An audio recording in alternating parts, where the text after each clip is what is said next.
I know you're not supposed to talk about money at work, and that's exactly why I'm going to do it for you.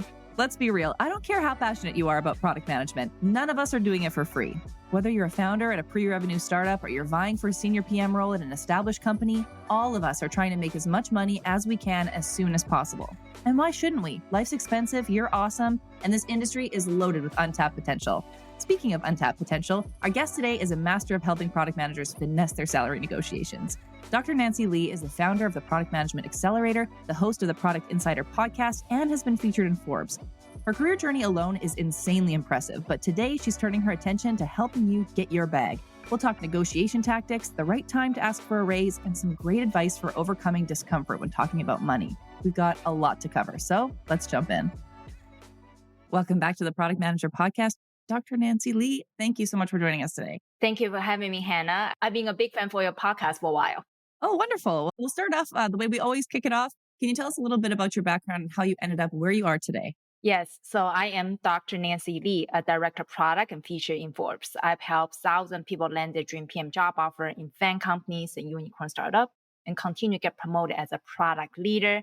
I'm also the host of Product Insider podcast, which is a brand new podcast where we feature VP of product of Google, those kind of very senior leaders, and share with those different kind of product management insight and also AI product management. I started my journey as an immigrant with $800 moving to the US. And within 4 years, I became a director of product.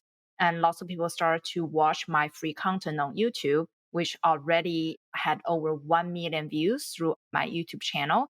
And also founded my Product Manager Accelerator, help people continue to grow their career. And last year, I'm also very proud to found my own nonprofit, which is give product management training for free to people who couldn't afford it. That's such an incredibly impressive resume. Very, very honored to have you on today. So today we're going to dive into a topic that I think everyone has been waiting for, which is getting more money.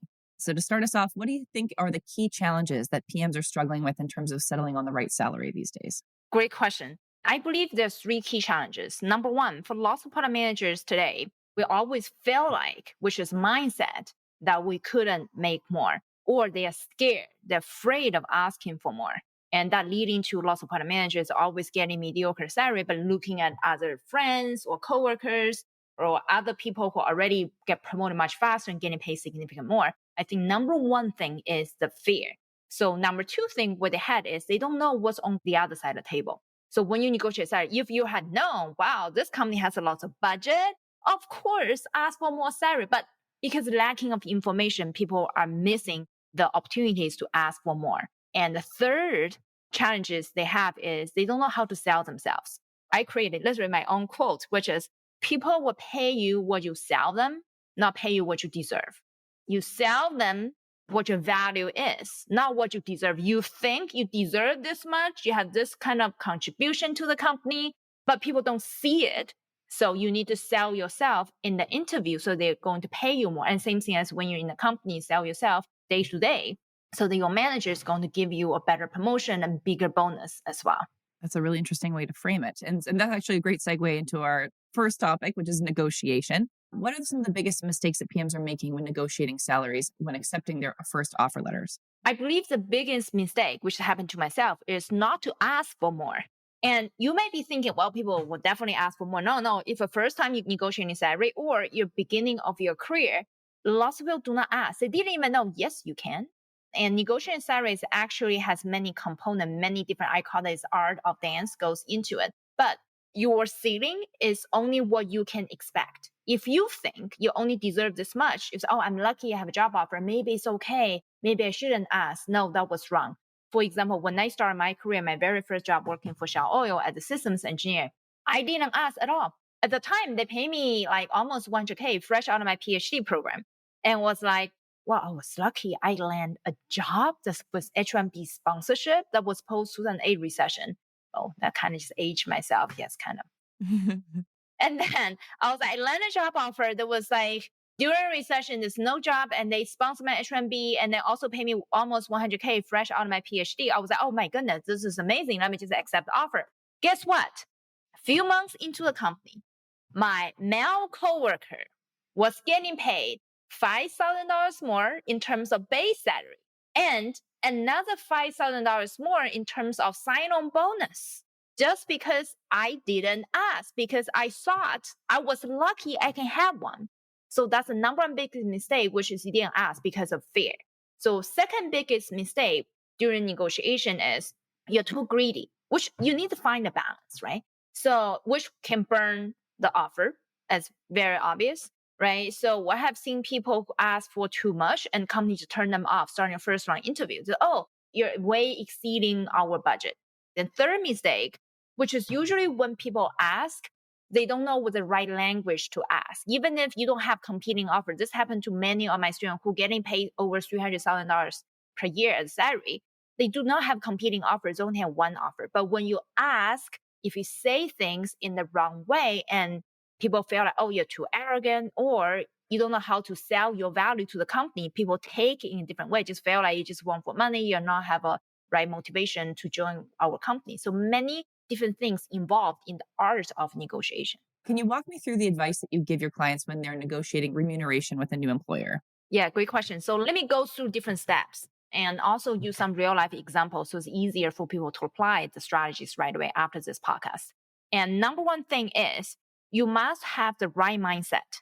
As I mentioned earlier, that your ceiling is how much you can imagine. If you only think you can achieve this much, you cannot do that. And for fun fact, there is a research article by Stanford. They did a comparison between both men and women. Of course, in the situation, they separate based on gender, but you can separate based on any kind of ways, or maybe like mixed up all different kind of like men, women, different gender or different kind of background. So in their research, they put men and women and they told the woman side saying that, oh, you know what? All the women are amazing negotiator because women in general, we pay close attention to detail. We're very good at building rapport, building relationship, make people trust us, make people help us out. So usually when women negotiate, we're going to have long-term success, eventually getting more money out of negotiation. So when they told this to those group of people, and then they put, okay, you guys negotiate. With this mindset shift, then they come back, women are able to negotiate 15% higher salary compared with men. And they did another experiment with the same group of people, and they told them that historically speaking, men are better negotiators. They are tough, they are aggressive, they look like they can do better, they sounds like they're so confident. Men can do better in negotiation. Okay. After they told the audience, and the audience go out for negotiation, and men negotiate 15% higher, which means that there's no difference between men or women, or senior, not senior, experience, no experience.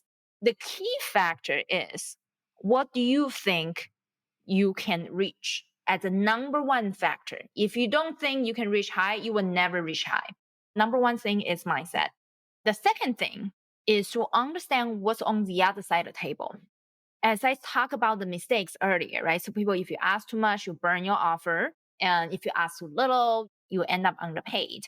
So understanding what's on the other side of the table is very critical. For example, one of the real life story, one of my students interviewing for TikTok, and she brought an offer back to me, and that number is already very high.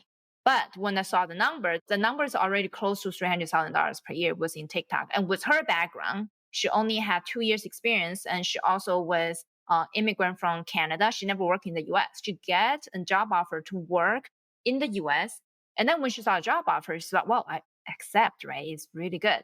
And then I was like, I know they can pay you more because I've negotiated salary with other students. I know there's more money left on the table. Let's push it through. So you need to understand what's on the other side of the table. And sometimes what's on the other side of the table is not the money. Sometimes could be the timing. For example, they want you to get started right away. Sometimes could also be because your competition. For example, there's another insider news, which is within Amazon, is crazy. So, lots of Gen AI and all the AI activities happening in the industry. All the companies have FOMO effect. Same thing as Amazon. So in one department of Amazon, which I know which one at here, let me remove all the confidential information. One department of Amazon, they had a new VP and also new director. And then all of a sudden, they start to put the old part managers on PIP, performance improvement plan, one by one. And then NPL the position and then start to hire lots of very senior like product manager to work on generative AI or AI as a product as a whole. So when they bring people into these new opportunities, they have so much funding. They also want people already have certain type of experience. They also want people to get started early. So the more insider information you can get, the more likely you're able to land high job paying offers. For example, when they bring people into Amazon, they're doing like L7 type of role. So L7 basically you can get over 400K if your L7 was in Amazon. So no, with those insider informations, they want people with the AI background. They want to get started right away. They have a lot of funding. And then because of politics reasons, they want to switch product managers within that specific department. So with that, if you're the right candidate and you sell yourself well during the interview, you can ask for a lot of money as an example, right? So this is also one, I know this through one of my students and also landing this offer and also insider information within Amazon to put all the piece of information together, right? So those like knowing what's on the other side of the table can help you significantly. The third step is when you ask, what would you say? For example, in the Amazon example, they have lots of funding, lots of budget, but you cannot just go in like I'm very like bullish about myself and I know insider information, so I can be very like mean or talking a different way. No, in contrast, instead of focusing on the money, we should focus on the value you can add to the company. For example, when you go in to talk to Amazon, when you get started, all the conversation should get started about your value can add to the company. For example, regarding, I have worked on AI for a couple of years. I know ABCD, different kind of models. I can do this and this, and work with engineering team and add value starting from day one. And also regarding your connections with the interviewer regarding how much is a culture fit going to help you to work smoothly with a new company as well. The third thing when people need to think about when negotiate is also understand what are the competitions out there. So that really depends. Not everybody has this option, but if you do have other competing offers, like many of our students, they have more than one offer, and then you need to really figure out how to play them against each other, but in a nice way. And this had lots of details goes into it in terms of one is the numbers, whoever give you more money. And the second time is timing. Because some companies, they play a tactic. They want you to accept the offer within a week or 2 days or very short amount of time. Because it is true, they have interviewed for many candidates. You're number one. Once you find the right fit, they want you to accept the offer soon. But what if you are at the final round stage with another company and that company still need to talk to many candidates? What would you do, right? So in this situation, I recommend everybody to use negotiation tactics to slow down the decision-making process and push the other company to make decision faster. One is slow down. Basically, for example, it could be, I think it's a really good offer, so let me discuss with my significant others or husband and other people and come back to talk about the details, small things of offer number one. Once you have lots of time, hopefully by the time offer number two already give you some numbers, and then you can bring the number to the table talking about how much more the other company paying you and potentially you want to match the offer. I like this idea. And I've heard this before of leveraging one offer against the other. I didn't think about it in terms of managing the timeline of both. That's an interesting tactic. I really like that we're focusing a little bit on getting more money out of our offer letters, but then there's also the matter of getting more money with a company that we're already working for. So what are some of the tactics that PMs can try when negotiating a pay increase internally, whether through a promotion or a raise following an annual performance review? Great question. And 99% people, including myself, made a mistake when we asked for more money during the performance review because the decision was made when you went into the annual performance review. It's too late. They already knew how much they want to pay you, what the bonus could be. And usually during the performance review, they just tell you what the number could be, or they already give you a rating, 5-star for whatever perform, like underperform different ratings. I didn't learn this until I became a director myself. Earlier, I always thought annual performance review is when we ask for more money. So I have all the agenda, I wrote the essay, top 5 bullet point, everything. Well, timing is off.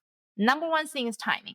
So when I became a director, I had suddenly getting access to insider information with the company regarding how budget was allocated, because it's really based on the entire company, how the next year's budget is allocated, and which of the bonus is coming from what type of categories of budget. And then when they decide budget, and then you need to talk about your promotion or increase of your salary way ahead of time before the decision was made.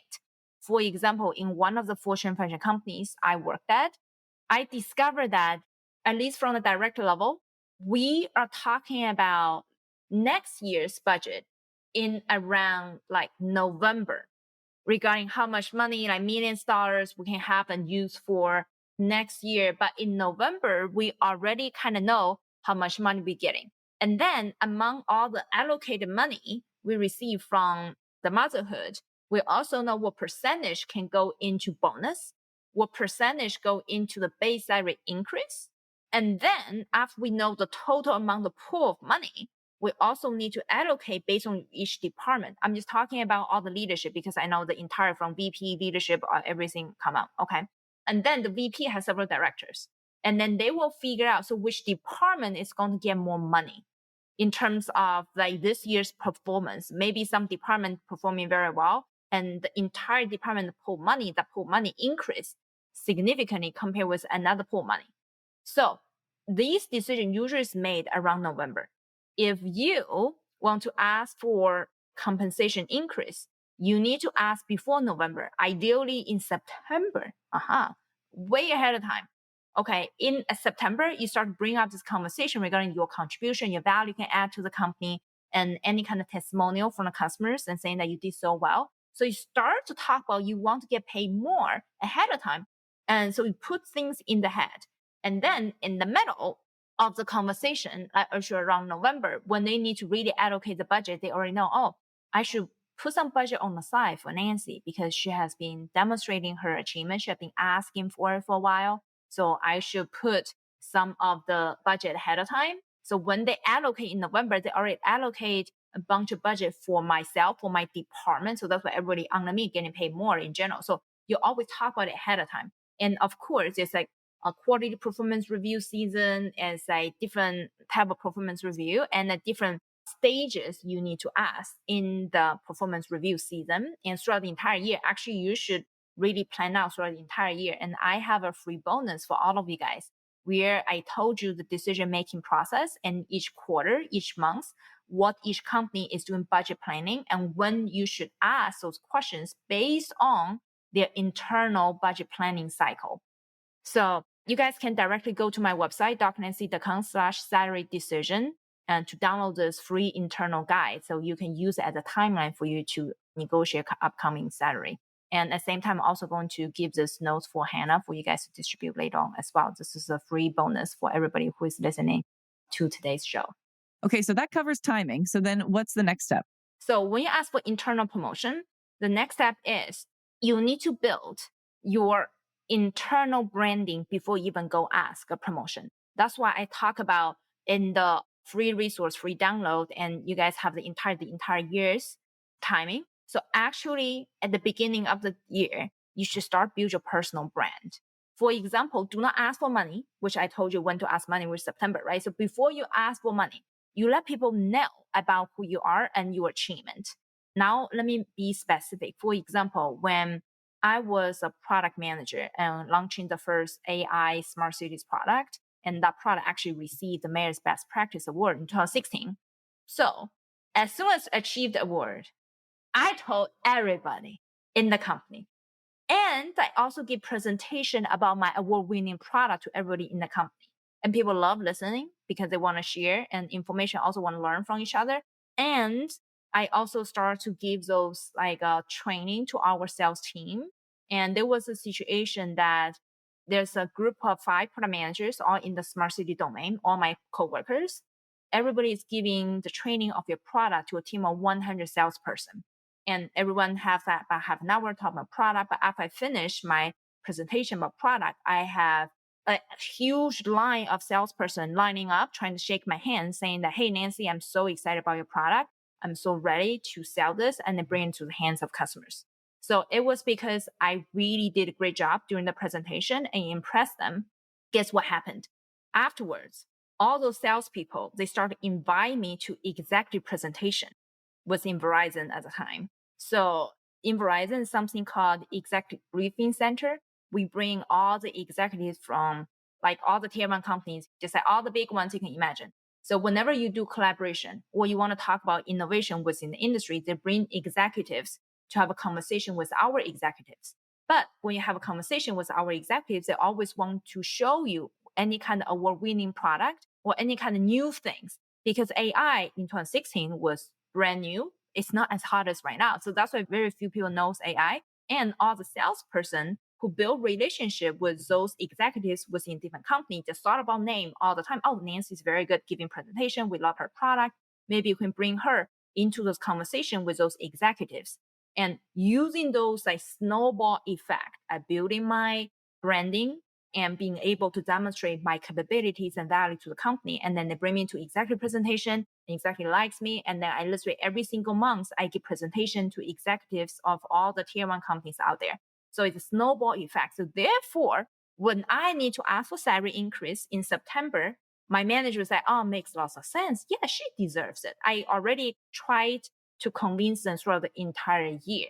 And of course, as I mentioned, timing is very important. Even if I convince them through the entire year, if I ask in December, it's too late. Money's gone.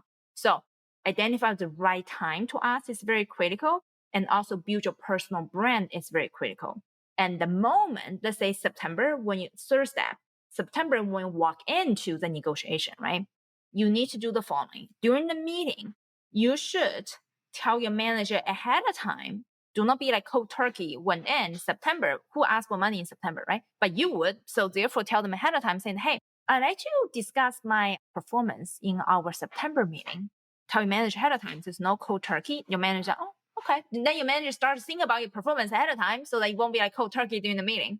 So once you went into the meeting, you have all your evidence regarding your contribution to the company. And especially with those kind of customer testimonial regarding customers really love what you had, and all the email and from my salesperson saying that I did a great job and presenting my product, and also all the award I have achieved and everything was part of the proof that I present in front of manager, and then ask for more. And when you ask for more, also I recommend people to give a number instead of saying more. Then your manager didn't know how much is more. And something very funny.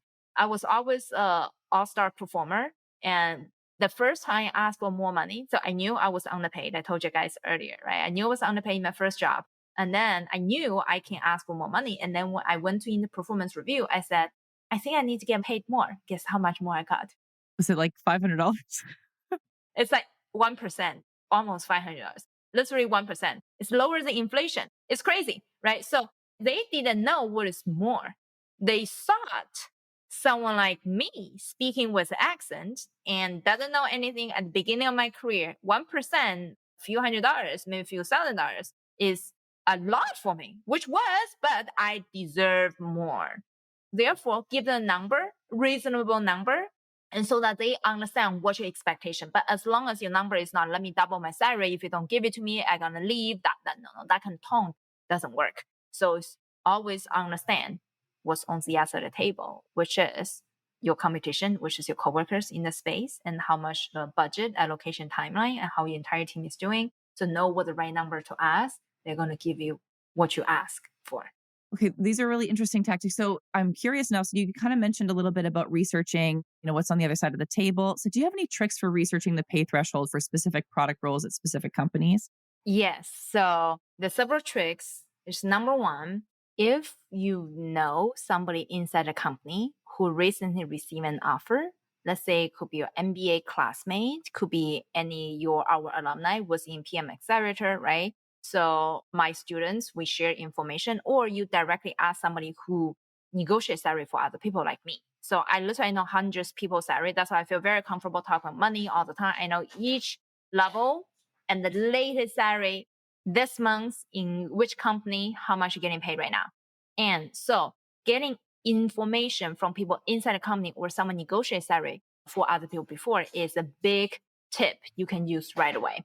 Of course, not everybody have access to me, or you have friends all of a sudden working for like Amazon, Google. So, and the next trick you can use is directly go to websites such as blind.com, which I personally like, and it's mainly focused on tech.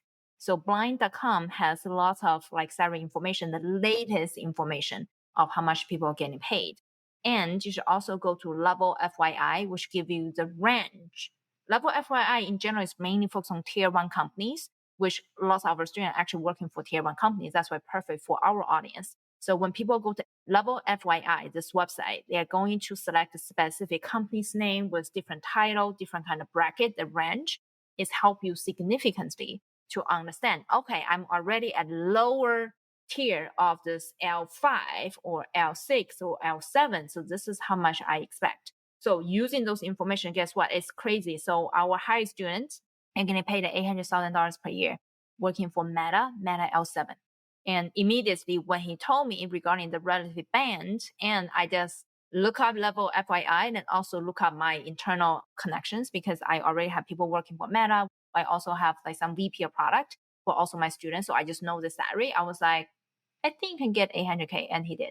So, since we're talking about money and negotiation, I think it's important to address this topic can be a little bit trickier for women and people of color. So, having worked with people of different backgrounds and identities, have you noticed any patterns with regards to the different challenges that marginalized people are dealing with in terms of salary negotiation? And do you have any recommendations for remedies that you found to be successful in overcoming these challenges? Yes, a lot of these. So number one thing is really deal with your own imposter syndrome. Surprisingly, everybody has imposter syndrome. You might be thinking imposter syndrome is only for entry level people. No. I guarantee you it happens in all levels.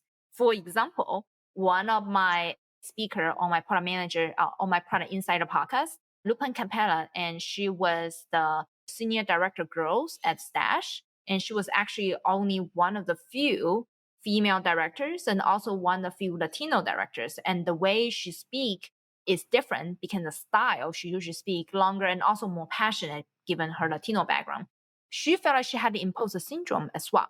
So the podcast we had is 5 lessons I learned as an imposter and turned into a director product growth.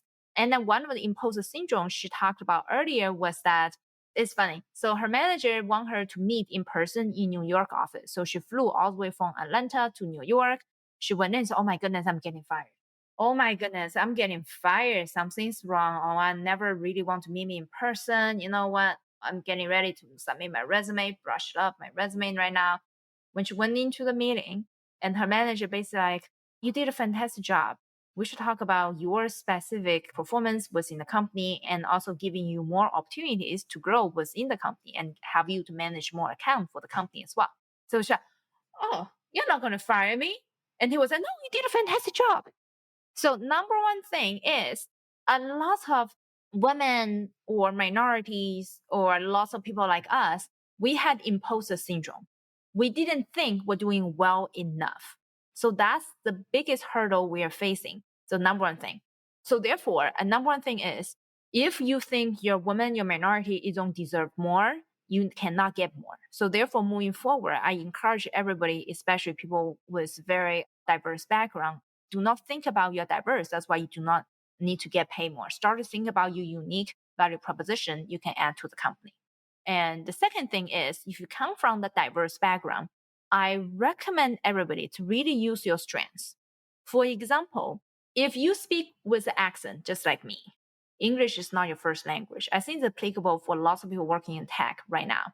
Then we need to learn how to speak in a short and concise way. Instead of giving people a lot of opportunity to poke holes when we speak, why don't we speak fewer words, fewer sentences? But each sentence is trying to hit the bullseye on a target so that you can show off that you have strong leadership skills. You're able to summarize and also talk about key important things. And actually, the executives really, really like you.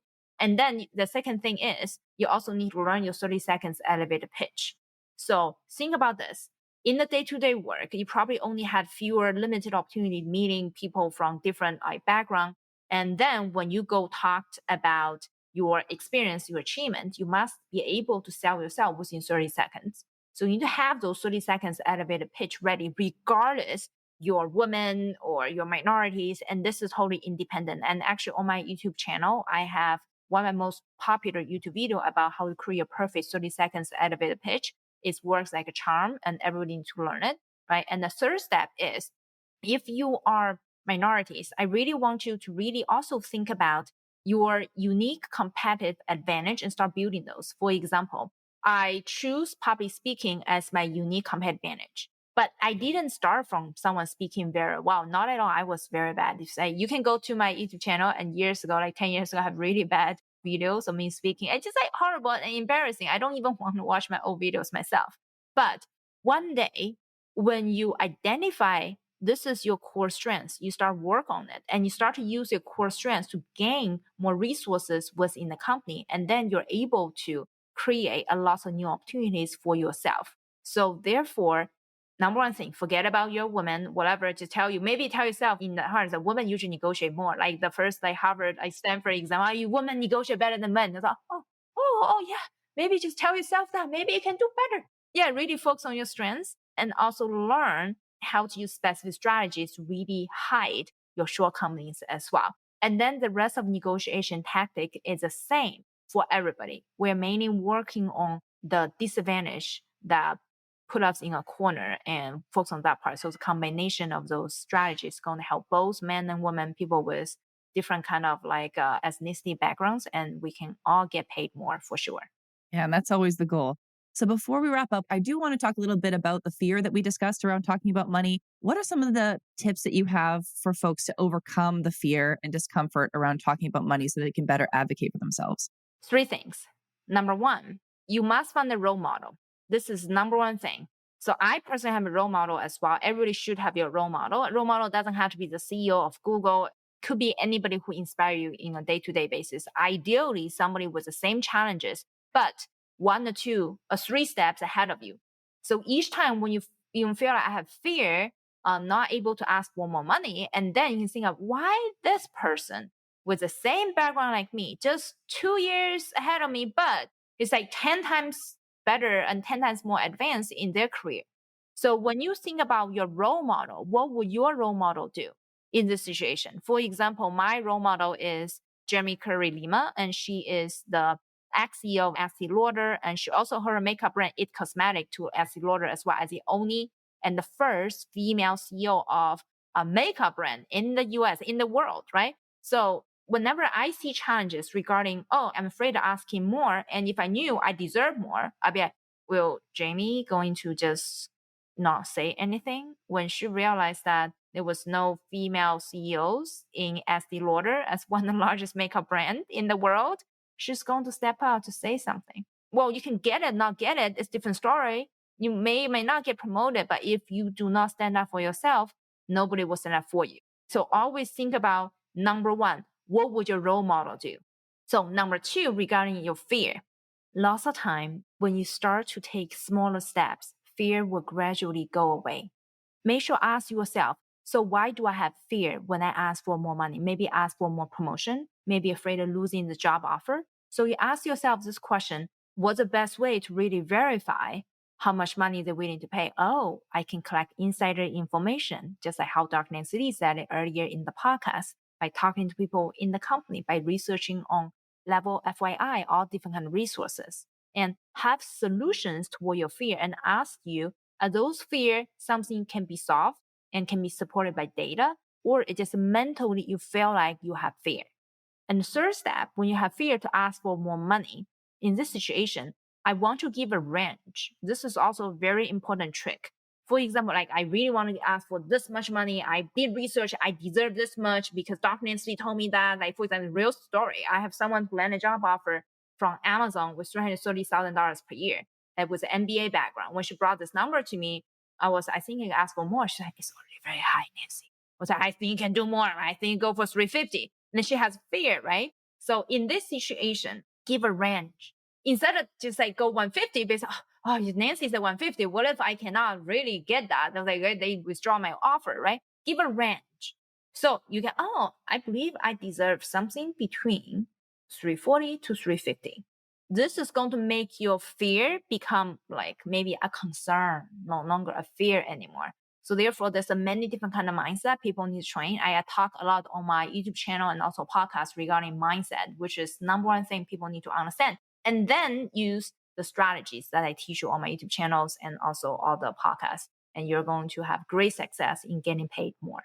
Speaking of your YouTube channels and podcasts, where can people follow your work online? And thank you so much for sharing all this. This has been so, so helpful. Yeah, totally my pleasure. And you can find me by go to my YouTube channel and search Dr. Nancy Lee, Director of Product. For my podcast, you can search Product Insider with Dr. Nancy Lee. So you should be able to find it. It's on Apple Podcasts and Spotify and all different kind of your favorite podcast platforms. And you can also go to my website, drnancylee.com, and find all the information over there. And make sure to go to the drnancy.com/salary decision to download your own free bonuses so that you can be the one who get paid what you deserve. Thank you so much for joining us, Dr. Nancy Lee. I am very excited to hear back from our listeners to see what they've managed to do with those resources. Yeah, please let me know. I love to hear how you guys negotiate salary and how much more you get paid. Thank you for having me. Thank you for joining us. Thanks for listening in. For more great insights, how-to guides, and tool reviews, subscribe to our newsletter at theproductmanager.com/subscribe. You can hear more conversations like this by subscribing to The Product Manager wherever you get your podcasts.